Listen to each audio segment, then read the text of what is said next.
Diz assim a santa palavra de Deus nessa manhã: em tudo somos atribulados, mas não angustiados, perplexos, mas não desanimados, perseguidos, mas não desamparados, abatidos, mas não destruídos, trazendo sempre por toda parte a mortificação do Senhor Jesus no corpo, para que a vida de Jesus se manifeste também no nosso corpo.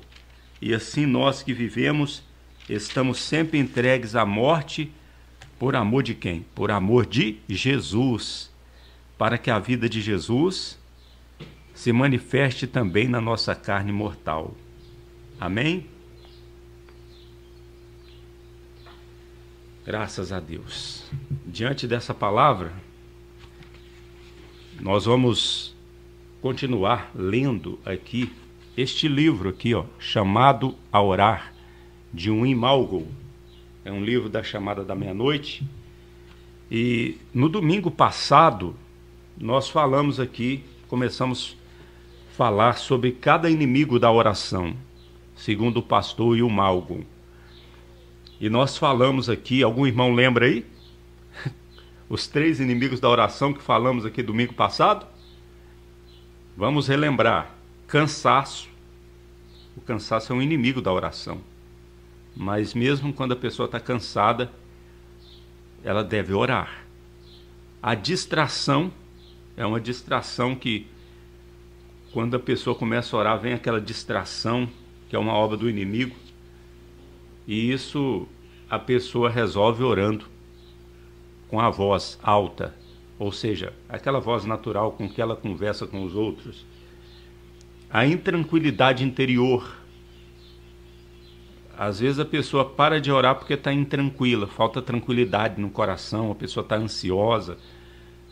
Mas é aí que ela tem que orar, ela tem que entender que ela tem que se derramar diante de Deus, derramar o coração, a alma diante de Deus. E hoje nós vamos falar aqui da pressa. A pressa é uma inimiga da oração. Quantas vezes a pessoa vai orar e dá aquela pressa de parar de orar? Às vezes tem 2 minutos que a pessoa está orando. O que a pessoa consegue falar em 2 minutos? 2 minutos é muito pouco. Então, às vezes com 2 minutos a pessoa está com aquela pressa e tem que parar de orar. Então, a arma que Satanás, ele diz aqui, a arma que Satanás usa com maior sucesso contra muitos que querem orar é a pressa. O que a Escritura diz em Eclesiastes 8:3 é uma pergunta, né? O que a Escritura diz em Eclesiastes 8:3? Não te apresses em deixar a presença dele. Qual é o motivo da tua pressa? A quantidade de serviço? Não vês fim no teu trabalho? Mas justamente, somente na oração, cria-se as condições para o melhor e mais rápido término do trabalho. Quanto mais horas, tanto mais trabalhas. Sei que isso é contra a lógica, mas a experiência de milhares confirma-o. E a Bíblia o diz em Isaías 55, 2, 3. Por que gastais o dinheiro naquilo que não é pão, e o vosso suor naquilo que não satisfaz? Ouvi-me atentamente, comei o que é bom, e vos deleitareis com finos manjares. Inclinai os vossos ouvidos e vinde a mim. Quando Deus está dizendo isso lá em Isaías, inclinai os vossos ouvidos e vinde a mim, é a mesma coisa dele estar dizendo, tenha disposição e venha falar comigo, venha orar. Amém? Ouvi e a vossa alma viverá. Pela tua oração constante, tuas tarefas diárias ficam envoltas nas fontes de poder divinas. Percebes admirado que o tempo que passaste em oração fervorosa foi o melhor utilizado e a terrível arma da pressa fica sem efeito. Deixa eu explicar para os irmãos o que ele está tentando dizer aqui. Que muitas vezes, devido nós termos tantas tarefas, serviços, então o inimigo ele coloca uma pressa em nós de fazer o serviço primeiro e deixar a oração para depois, quando deveria ser o contrário. Primeiro nós devemos nos apresentar diante de Deus, não ter pressa para sair diante dele.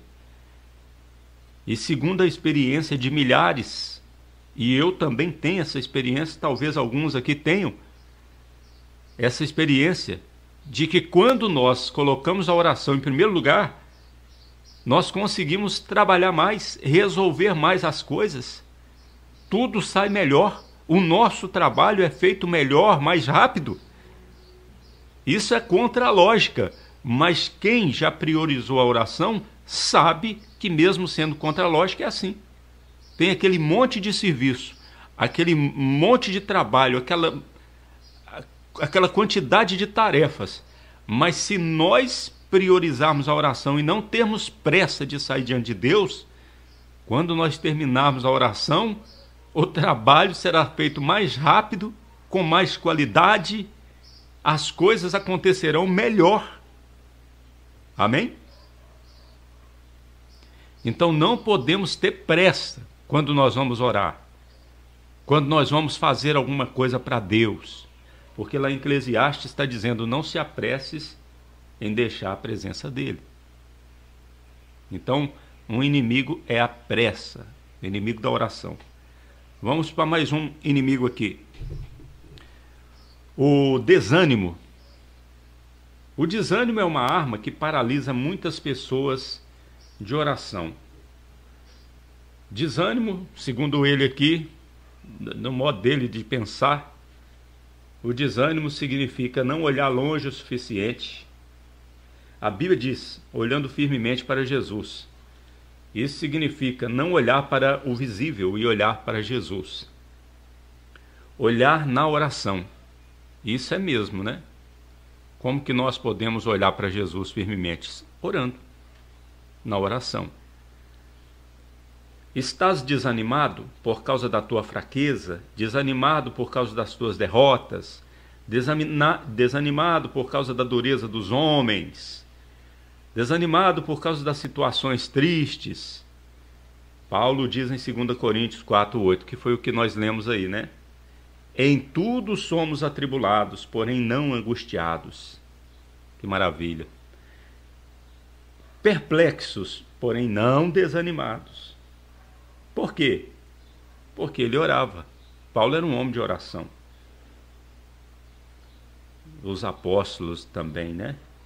Isaías diz, lá em Isaías 35, 3, 4, fortalecei as mãos frouxas, firmai os joelhos vacilantes, dizei aos desalentados de coração, sede forte, não temais, eis o vosso Deus, a vingança vem, a retribuição de Deus, ele vem e vos salvará.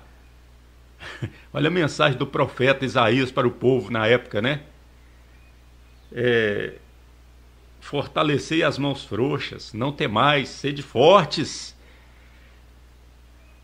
Só há uma maneira de afastar o desânimo, através da oração sincera. Você ouviu uma palavra com o pastor Eliezer Pereira de Freitas, da Igreja da Bendita Esperança, em Cordisburgo, Minas Gerais.